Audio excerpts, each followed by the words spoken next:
What's up everyone, I'm Steve Armato with Lark Media, and if you want tips and tricks on how to create content in the social media world, subscribe to my channel.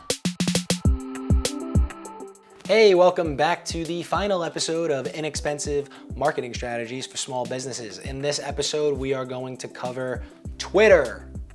Twitter's a weird kind of platform. It was hot for a while and it kind of went away, but there's people that are still on it.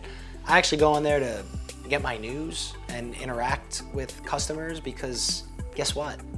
It's a conversational platform. People go there to have conversations, to interact with other people.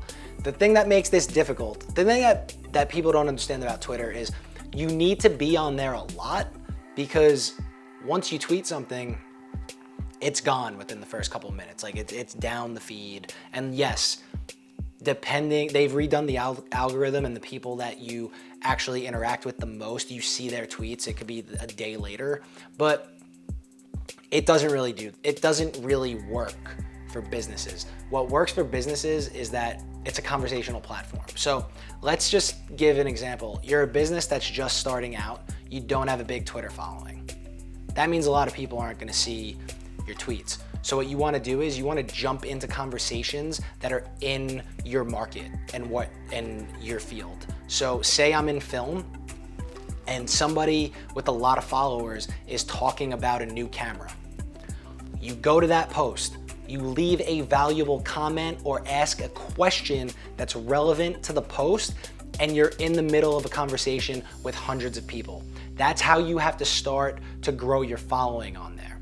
It's conversational. People need to realize that's what it's all about. So if you don't have a big following, follow larger companies and larger accounts that you're in the same field as and jump into conversations. Start conversations, ask intelligent questions, do things that are gonna grow attention to you, and that's how you build your following. Think about Twitter as a platform that you should utilize for customer service. The main reason that I say this is because people love to go on Twitter to talk about personal experiences with brands and companies. So if they had a great experience on an airline, they're gonna tweet about it. If they had a terrible experience on an airline, they are also gonna tweet about it. Utilize it to get into the conversation and thank your customers. See how you could help your customers if they didn't have a great experience with you. Think of it as customer service on social media.